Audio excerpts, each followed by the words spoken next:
Sejam bem-vindos, queridos ouvintes, ao nosso podcast Ansiedade no Ponto. Eu sou seu anfitrião, Anderson Salles. E eu sou Elaine Salles. Sejam bem-vindos. E hoje nós temos um bate-papo muito especial. Nós vamos conversar com uma médica psiquiatra, Ariane. Ariane, fala um pouquinho de você.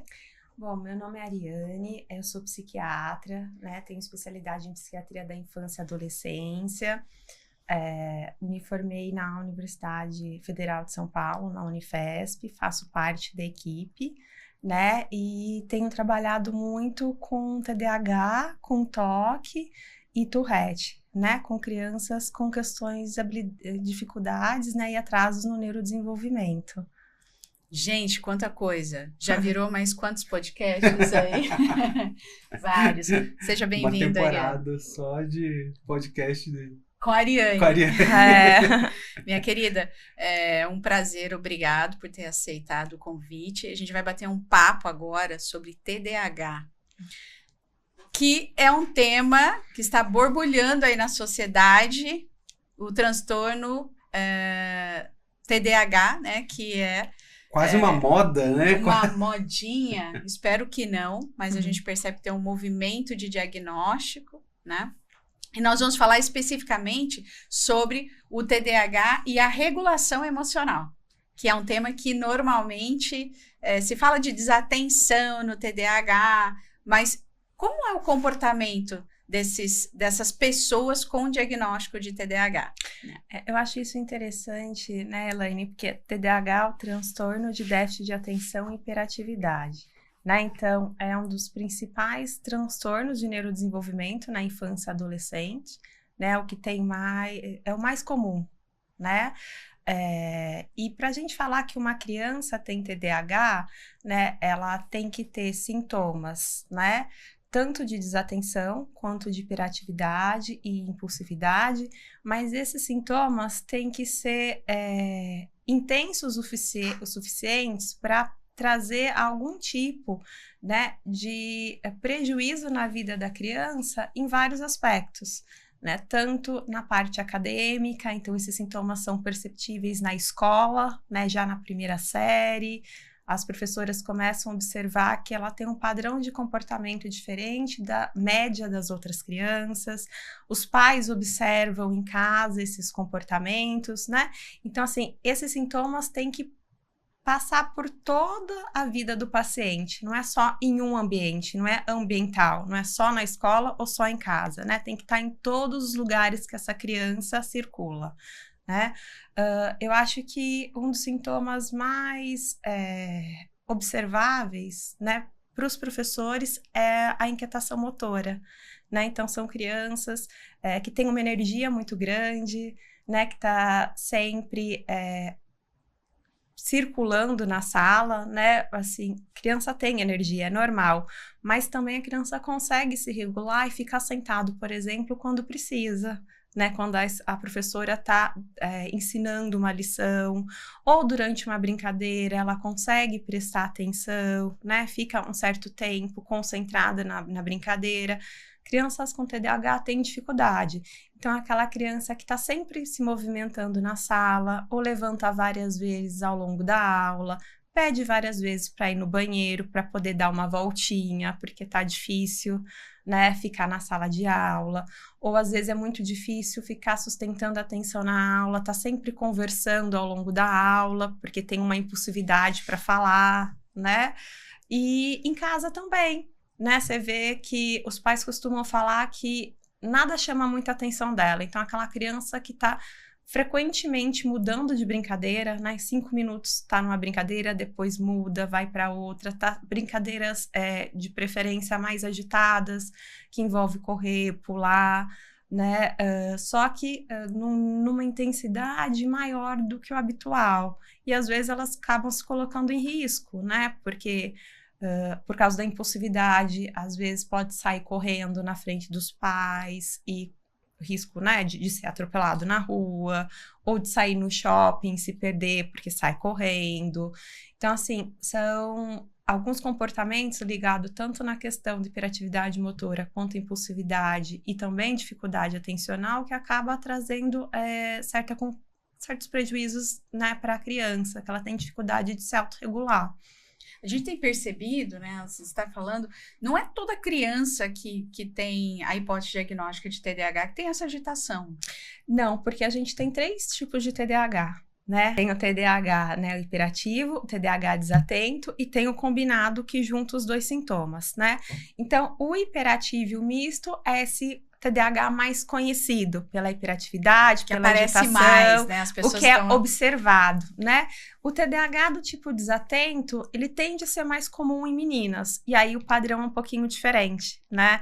É aquela criança que tá mais no mundo da lua. Ela não tem essa agitação motora, mas ela tá ali, durante a aula, ela acaba, né, indo para suas fantasias ou pensando em outras coisas e tem dificuldade de ficar ali sustentando a atenção por muito tempo em atividades que demandam muito esforço cognitivo. Então, tem diferença entre meninos e meninas no TDAH? Costumam ter, né? Geralmente as meninas tende a ter um perfil mais desatento, claro que pode ter um quadro misto, né? Mas geralmente é aquelas pessoas que passam despercebidas, né? Porque não bagunça, quietinha, não bagunça né? tanta sala de aula, né? A bagunça tá dentro da cabecinha Exato, dela, né? Tá no mundo da fantasia, tá no desenho do caderno, né? Você pega o caderno, tá cheio de desenho. Um olhar vago, né? Fica distante, às vezes numa sala com 30, 40 alunos, passa despercebido, né? Mas isso vai trazendo prejuízos, principalmente acadêmicos, né? E a gente tem observado, Ariane, não sei se no seu consultório você percebe também, mas a gente percebe no nosso, que assim, parece que o TDAH, muita gente está aparecendo, eu tenho TDAH, a gente percebe um movimento de, porque eu tenho TDAH, porque minha mãe tem TDAH, porque meu tio tem TDAH, meu fiz filho um teste tem na TDAH. internet e disse que eu ouvi muito isso. Fiz um teste na internet e disse que eu tenho TDAH. E a gente percebe que às vezes os jogos eletrônicos, né? Aquilo força um pouco o sintoma, né?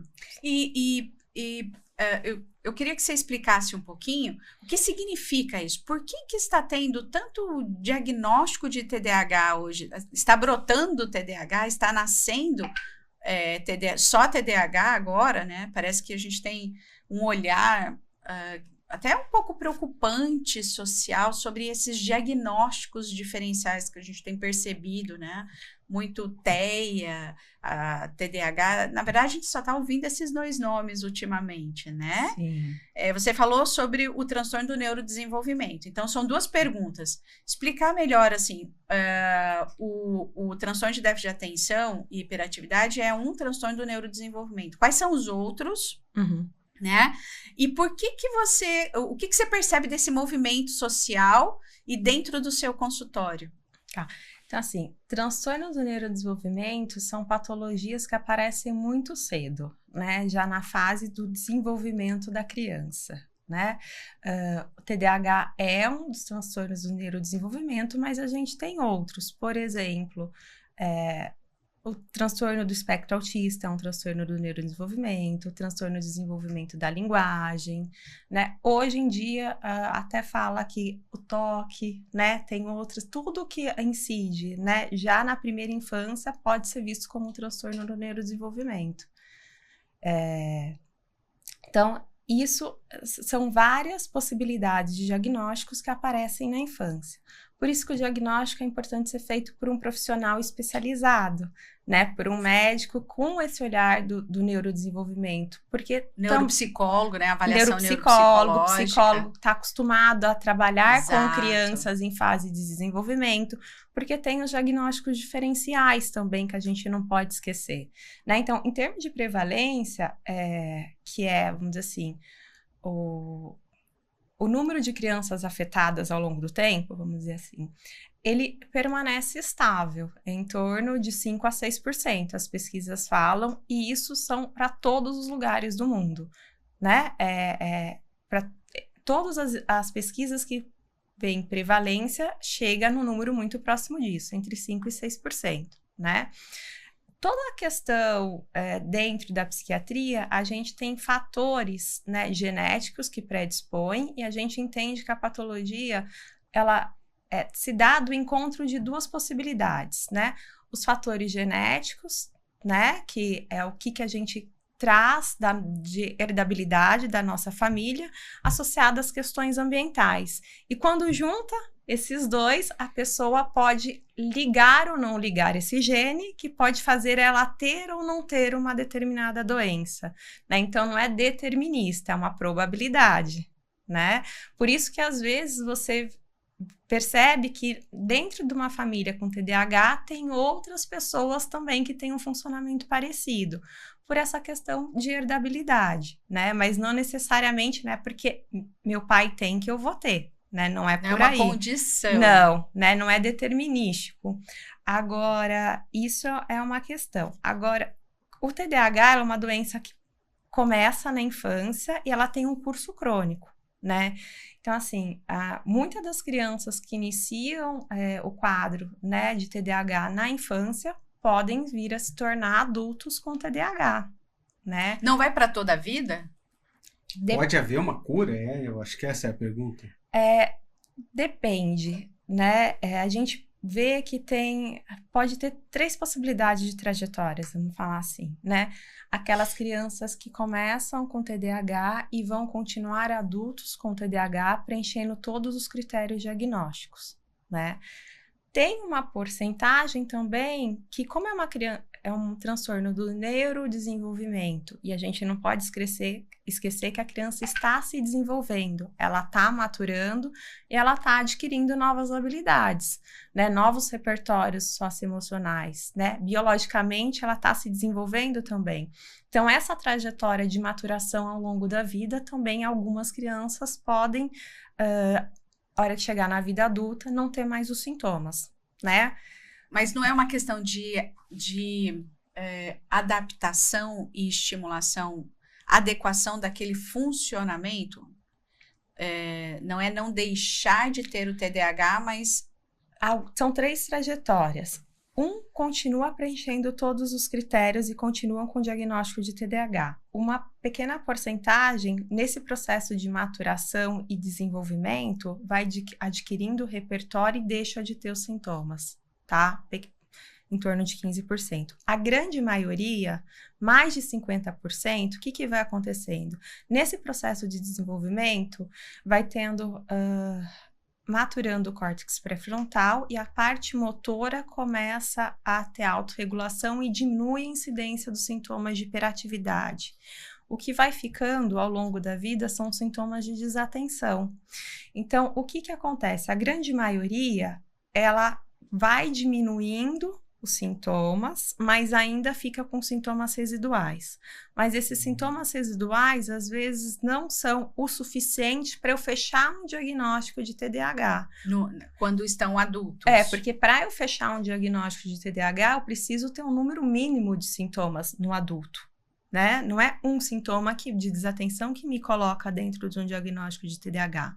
Então, a grande maioria, ele fica com esses resquícios, né? Eles ficam com esses sintomas, mas não o suficiente para fechar um diagnóstico. Fica subliminar, entendeu? Por isso que é importante a busca do diagnóstico adequado com profissionais para reavaliar e avaliar esse processo. Isso. E às vezes isso vai impactar a vida do adulto conforme demanda, né? Então, se eu tô naquele momento que eu preciso estudar muito, que eu vou fazer uma faculdade que demanda muita leitura, que eu vou prestar um concurso público, às vezes eu vou precisar de ajuda, né? Às vezes recorrer de novo a um tratamento para eu conseguir sustentar a atenção por mais tempo, né? Então, eu tenho resquícios e dependendo da demanda da minha vida, ele pode vir impactar ou não minha vida naquele momento. Essa é a grande maioria da população, né? Que começou com TDAH na infância, geralmente está nesse subgrupo.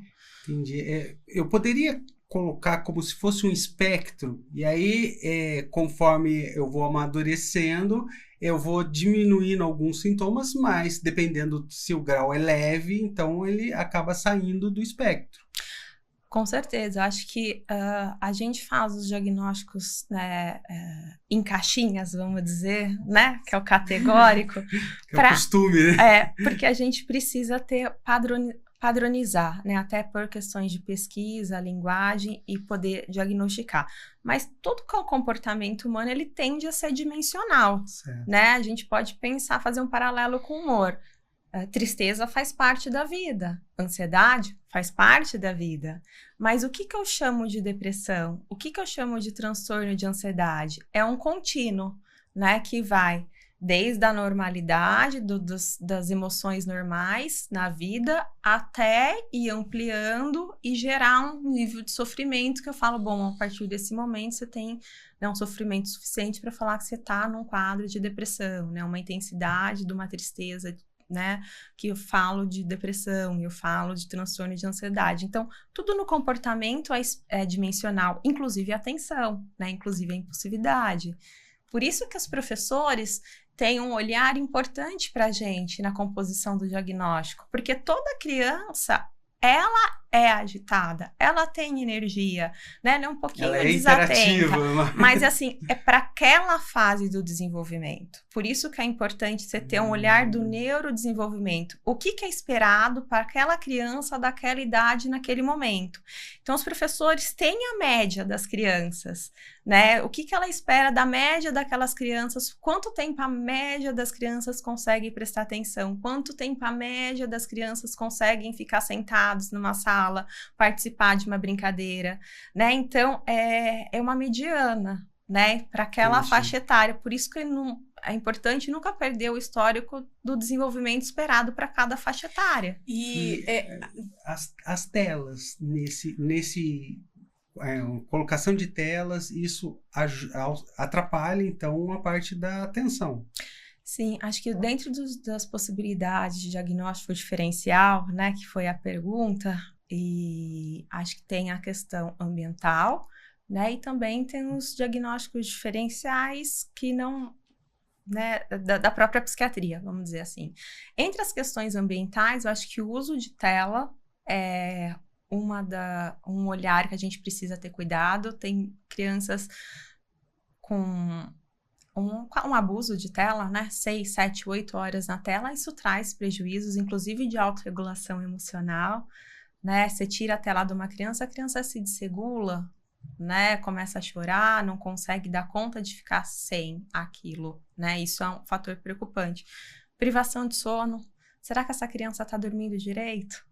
Como está a qualidade do sono dessa criança, né? Se eu não durmo bem, eu vou ficar com sono. Se eu tô com sono, eu vou ficar irritadiça. Se eu vou ficar irritadiça, eu vou ficar agitada. Se eu tô com sono, eu não presto atenção, né? Então, assim, qual que é o padrão de sono dessa criança? Né? Isso é uma pergunta importante para a gente ter, né? Essa criança tem uma anemia, tem outras questões biológicas que pode estar contribuindo para essa dificuldade atencional. Essa criança precisa de óculos, né? Se eu não tô vendo direito, eu não tô conseguindo prestar atenção. Ouvindo direito. Se eu não tô ouvindo direito, eu não presto atenção. Além de outras questões, por exemplo, se eu tenho um transtorno intenso de ansiedade, também impacta a minha atenção. Se eu tô num quadro de mania, eu não consigo sustentar a atenção. Se eu tô num quadro de depressão, também não, né? Então, todos esses diagnósticos diferenciais, é importante você ir ao médico, ir para o psicólogo, para ele conseguir te ajudar a pensar, né, o que tá ali, a melhor hipótese que explica toda essa condição. E não necessariamente ser uma pessoa com diagnóstico de transtorno de déficit de atenção, hiperatividade, né? Mas sim uma estrutura que vivencia no dia a dia que pode levar aos mesmos sintomas, né, Ariane? Exatamente.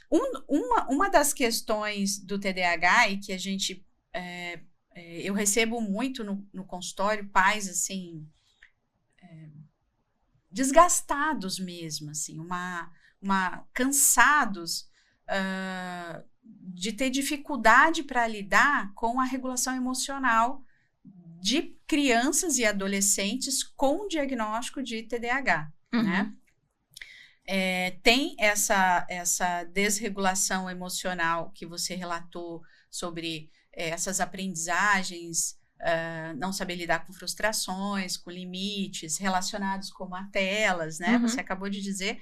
Mas pensando na questão já de pessoas com diagnóstico de TDAH ou como um sintoma, né? Um diferencial para o diagnóstico de TDAH, como faz? Como que é isso? Como que é essa regulação emocional no TDAH? Quais são as consequências? O que precisa ser observado? Quais as intervenções que existem que podem ajudar essas famílias, né, nessa questão da desregulação emocional? Nós temos uma filha com TDAH, né? Nós somos pais que também tem uma dificuldade, apesar de sermos profissionais, ainda bem que somos profissionais, né? A gente, claro, tem uma facilidade para entendimento e para lidar, mas a gente percebe essa angústia também no consultório, porque existe uma característica que a gente percebe na grande maioria que chega, né? Bom, acho que primeiro a gente precisa entender o que é desregulação emocional. Certamente. Né? Então, acho que é um conceito que, assim, você pode me falar, explicar até melhor, né? Mas acho que eu entendo a regulação emocional como a capacidade que a gente tem de gerenciar nossas emoções, né? Esse gerenciamento pode ser tanto a intensidade, né? Que essas emoções ressoam na gente, como a qualidade, né? E dependendo conforme as nossas emoções assumem nosso painel de controle, como diz o Divertidamente, a gente pode ter um ou outro comportamento, né? E não necessariamente esses comportamentos podem ser o mais adequado para aquela situação, né? Então, assim, a gente tem adultos com dificuldade de regulação emocional. A gente não pode esquecer que a criança está em processo de aprender, né? Como faz sua própria regulação emocional. E na vida a gente aprende na relação, né? Na relação com o grande outro, que são os nossos pais, né? Então, uma criança que está em processo de regulação emocional, a família é importante, né? Para ensinar isso para os filhos e para ser esse ambiente de continência, né? E entre esse processo de regulação emocional envolve vários aspectos, entre a verbalizar, nomear o sentimento, né? Eu preciso saber o que eu estou sentindo, primeiro é um processo de nomeação, eu tenho que ter consciência o que eu sinto, aí como essa emoção, o que essa emoção ressoa no meu corpo, né? O que faz, muda, eu estou ansiosa, a minha mão sua fria, o meu coração dispara, eu fico acelerada, eu fico hiperalerta, e como eu reajo a isso. Tudo isso a gente pode falar que é um gerenciamento emocional, né? E a criança com TDAH, essa impulsividade, não é só impulsividade de comportamento, é uma impulsividade emocional. São crianças que são mais reativas, né? É ação e reação, né? O espaço do calma, deixa eu pensar, o que está acontecendo, às vezes não tem. O adolescente, né? Também, né? O adolescente, num processo evolutivo, né? De maturidade cerebral, né? O adolescente apresenta essa estrutura, porque todo ser humano, adultos, crianças, adolescentes, né? A gente precisa saber gerenciar nossas emoções. Sim. Só que isso é treinável também, né? Sim. O adolescente, acho que ele tem a potência, né, do adulto, motora, né? Mas o freio inibitório ainda é de um Fusquinha, né? Então tem a potência do Ferrari Nossa, faz todo sentido. Né? Com o freio do Fusquinha que tá Porsche aí, sem freio, né? Ele tá se regulando o freio, né? E acho que o adolescente com TDAH, isso é muito mais intenso. Ariane, eu acho que a importância desse podcast, de você estar falando, é o conhecimento, né? Por quê? Eu converso com alguns TDAHs que foram diagnosticados tardiamente, como foi o meu caso, e eu percebo na desregulação emocional, quando essas pessoas eram crianças, geraram traumas, né? Essa desregulação, por exemplo, eu conversei com uma pessoa que ela falou, olha, na minha infância eu briguei com o melhor amigo e foi tão intenso que ele nunca mais falou comigo, e isso causou um trauma. Então, eu estava comentando com ele que normalmente o TDAH adulto, ele tem uma dificuldade de auto-perdão, né? Porque cometeu esses erros, essa desregulação no passado, e aí ele traz isso como traumas no dia. Você concorda? Eu concordo.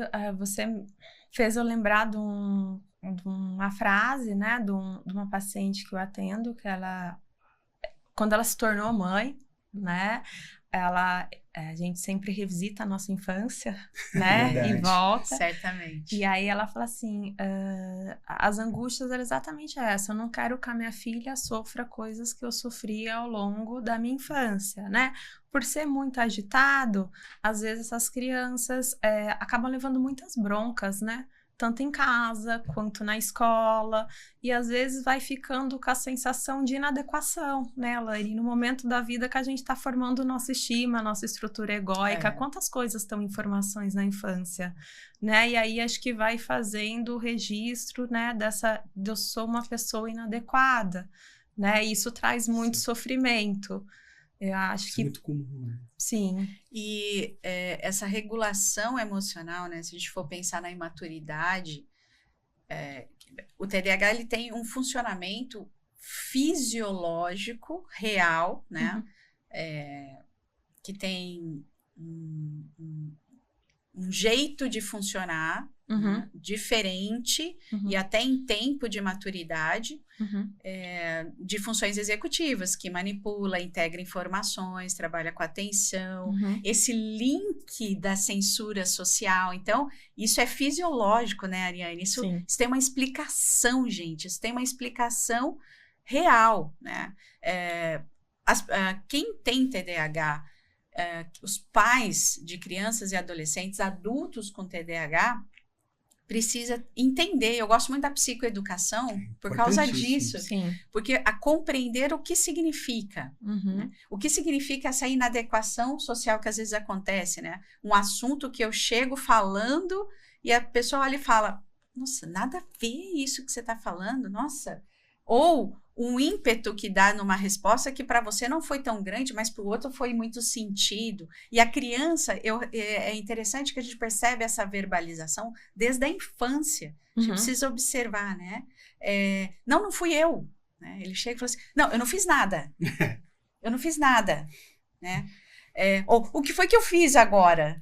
Então, são frases... Os mecanismos de defesa são muito ativos, né? Então, qualquer coisa já entra em estado de alerta. E de defesa. Porque tem essa motivação para regular essa questão emocional, que é assim, tá bom, entendi. Então, eles ficam nervosos e fazem o quê?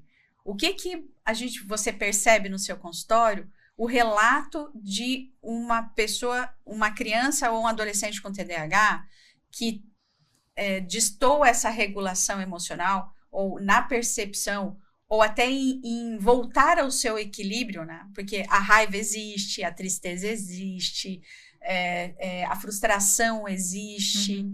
Então, nós reagimos, o ser humano tem emoções que são naturais. O equilíbrio está não em não ter essas emoções, é em regular essas emoções, né? Com aquelas que são positivas. Como que você percebe no seu consultório a reação de pessoas com TDAH? Crianças, por exemplo, frustrou, ficou nervoso, foi contrariado. Qual é o grande relato que os pais trazem assim? O que eles fazem que eles chegam assim? O que eu faço, doutora? Eu acho interessante isso porque eles sentem, né? E eu acho que a questão de... depois que sentem, como que eu modulo esse comportamento? Qual a intensidade disso? E acho que isso é um pouco prejudicado, né? Então, por exemplo, uma criança na fase pré-escolar ou escolar tá brincando com um coleguinha, aí de repente a regra do jogo não foi como ela gostaria, ou pegou o brinquedo dela, enfim. Aí, às vezes, essa frustração, às vezes, pode desencadear comportamento... de uma verbalização hostil, né, de falar palavras às vezes hostis, agressivas, ou às vezes física mesmo, né, jogar o brinquedo longe, bater no coleguinha, né, então tem desde a questão da fala, né, de uma forma mais reativa, mais hostil, até comportamental, né? Que pode ser de jogar o brinquedo, de bater no coleguinha, né? De acabar com a brincadeira, de querer mais brincar, né? De chutar. Então, assim, tem esse tipo de regulação.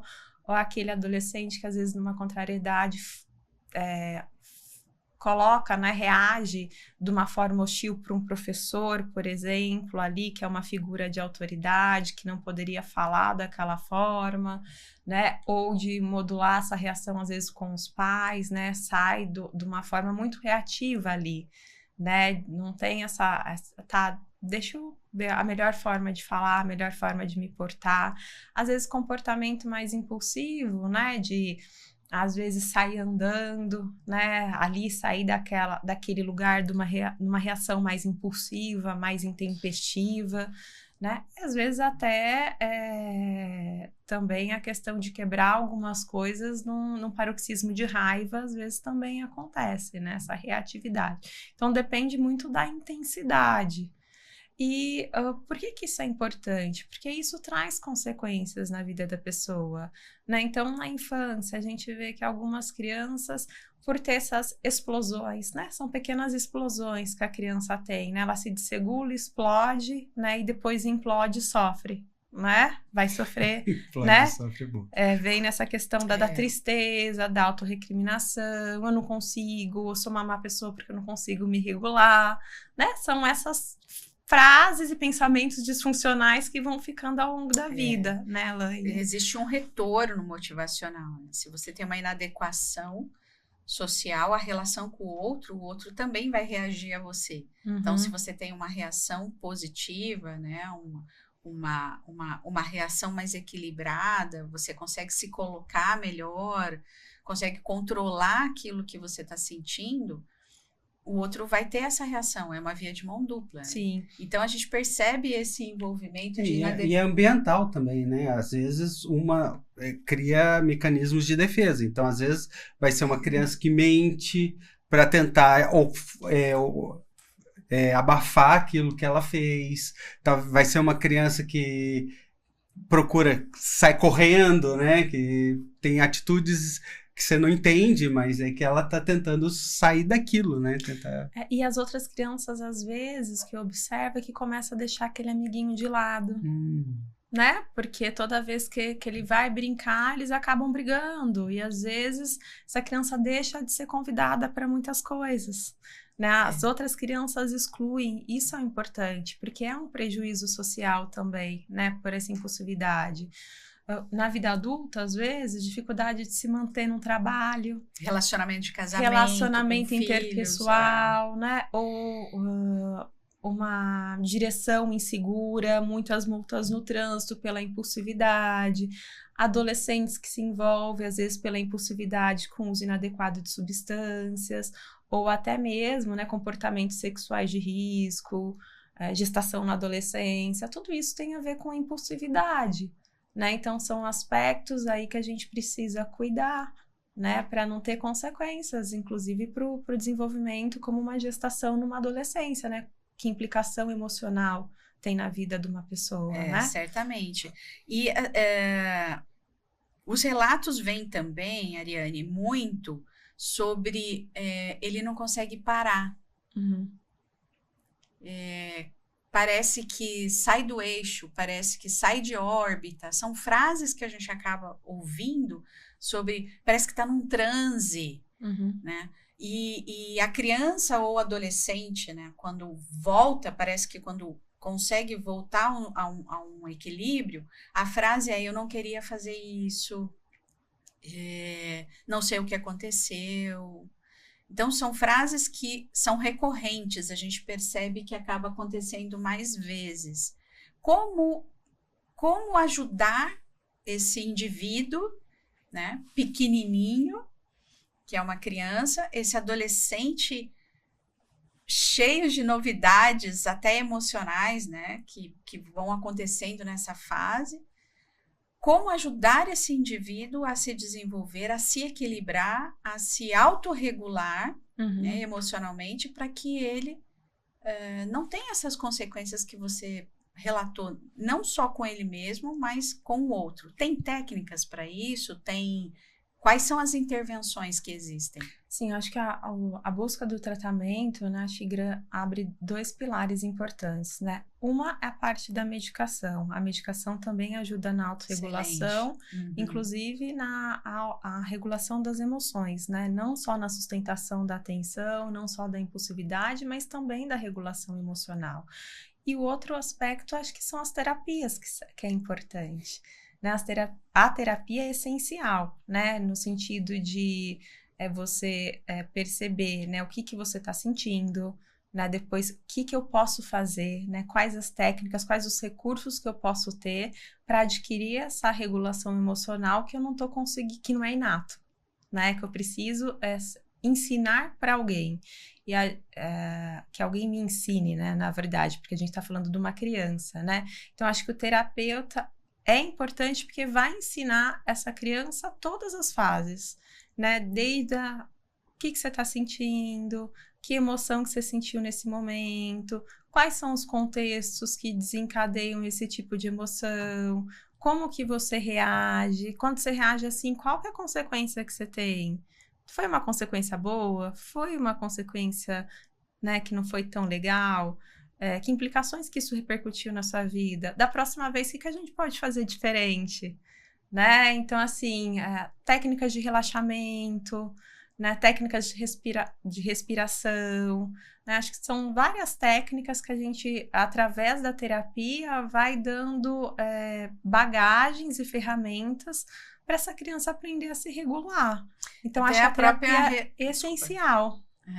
Até a própria reestruturação cognitiva é extremamente importante, porque essa autopercepção, né, que o Anderson disse, né, de que vai entendendo a si mesmo e às vezes vai trazendo uma baixa autoestima, né, uma interpretação de si mesmo machucada, dolorida, até por essa inadequação muitas vezes, e a consequência, eles acabam trazendo para si a não percepção do motivo pelo qual isso acontece. Então, a gente entende que a reestruturação cognitiva com a psicoeducação traz assim, ó, eu estou me percebendo assim, o que passou pela minha cabeça, né? Então, os treinos que se faz neste caso, né? A gente trabalha com terapia cognitiva comportamental, que é uma das mais indicadas, né? Padrão ouro. Para TDAH. Para TDAH. E que é essa identificação, o que aconteceu, o que eu pensei sobre, o que passou na minha cabeça, o que eu senti e como eu reagi. Então, e com isso tem as estratégias que a gente usa, você claramente, né? E é interessante, eu acho que a Ariane falou é fundamental, tipo, paciente com isso, que não é só psicoterapia, você tem que ter o remédio, em alguns casos, os dois, eles trabalham juntos, né? Não adianta eu só tomar o remédio, tem que ter a psicoeducação, tem que saber o que acontece, né? Saber controlar as estratégias eu falo muito que eu vi uma estatística que diz que a média das pessoas com TDAH vive 13 anos a menos do que uma pessoa normal, por causa da desatenção, do falta de cuidado com a saúde. Então tem várias coisas, a partir do momento que você sabe disso, você vai tomar, a pessoa tem esse diagnóstico, ela vai tomar cuidado, ela vai se preocupar com isso de uma forma maior do que uma pessoa normal, né? Eu brinco com os pacientes que medicação não ensina comportamento novo, né? Então a terapia é importantíssima. No entanto, a medicação, ela te dá um espaço na sua mente, né? Porque antes era ação e reação, agora a medicação te dá um espaço de pensamento, né, que são uma fração de segundos que você pode aprender e aplicar as técnicas, além de ajudar na parte biológica no sentido, né, da maturação cerebral, né? Então a medicação incide em aspectos biológicos importantes, né, nessa regulação, e também te dá essa questão de diminuir essa impulsividade para você conseguir ali aplicar o que você está, né, aprendendo no seu processo terapêutico, né? É interessante que o que eu falo para os pais no consultório é que nós temos uma história social da psiquiatria que em anos vem sendo quebrado esse padrão sobre usar ou não usar uma medicação, Uhum. e a gente tem percebido esse movimento melhor da sociedade, da aceitação medicamentosa, né? Porque antigamente, há muitos anos atrás, isso a gente pode falar hoje já, né? Que bom, tomar medicação é porque você está muito mal. Uhum. E não é assim que funciona. Uhum. Eu falo para os pais... Ou que o medicamento vicia, né? Eu acho que é o maior problema de TDAH, o pessoal fala que vicia.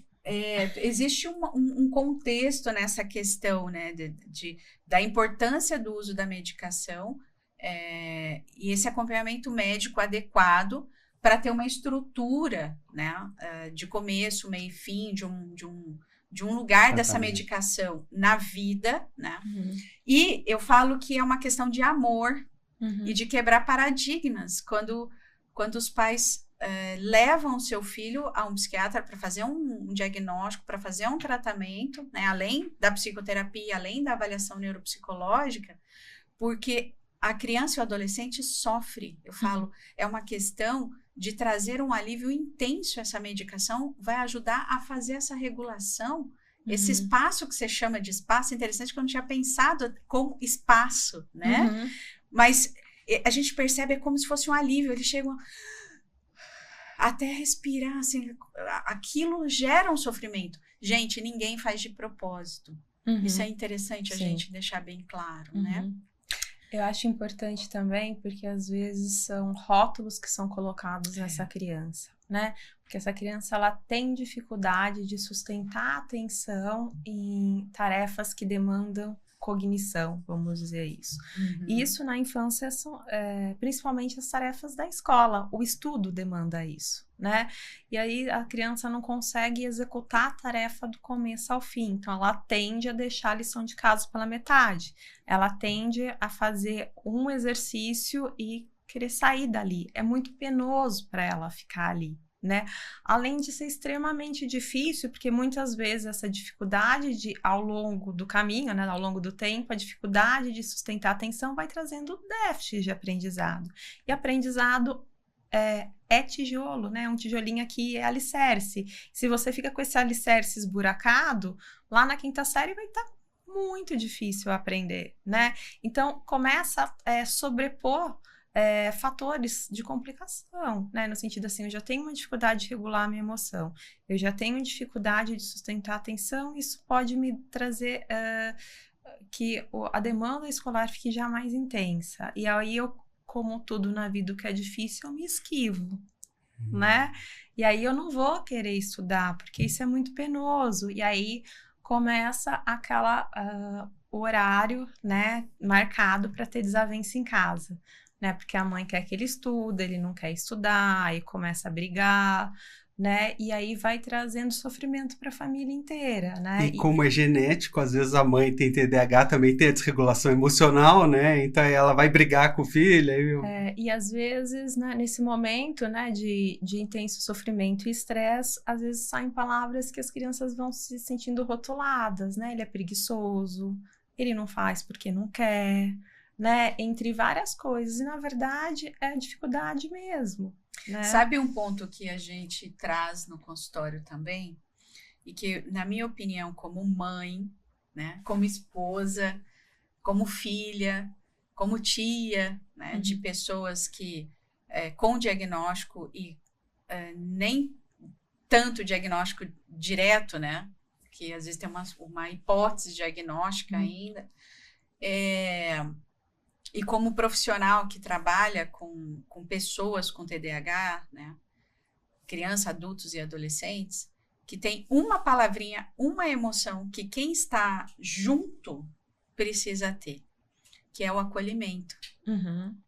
O acolhimento, na minha opinião, faz toda a diferença. O olhar nos olhos, a compreensão daquilo que você precisa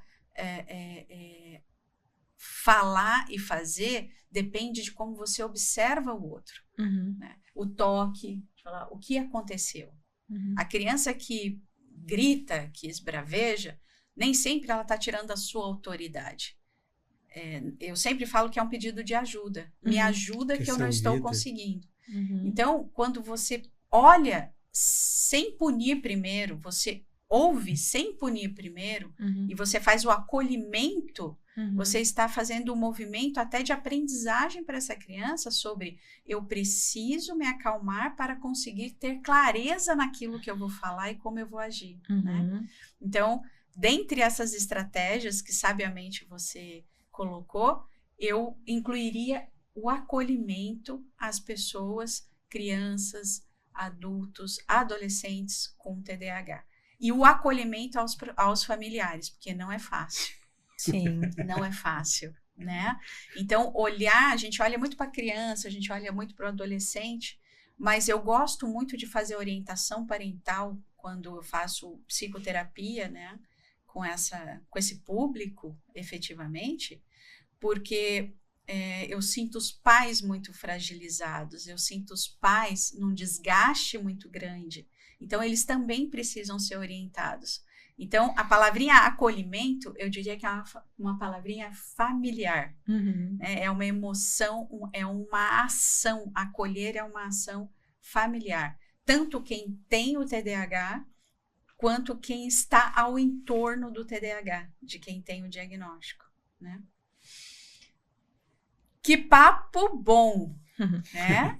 Que papo bom! Que quanta coisa, quantas percepções a gente pode tirar, a riqueza do tema, quantas questões são levantadas, né? E quão é importante observar e ajudar na regulação emocional, na verdade, da população geral. Todos nós precisamos dessa regulação. Mas, falando especificamente do TDAH, é um diferencial, é uma dificuldade existente nesses quadros, né, Ariane? Sim. Minha querida, como você fecharia esse nosso podcast? Qual o recadinho que você quer deixar, sim, para o público? Acho que a primeira coisa é não ter medo da busca do diagnóstico, né? Porque acho que tudo vem... Você precisa ter consciência do que você tem para você conseguir pensar e refletir sobre isso.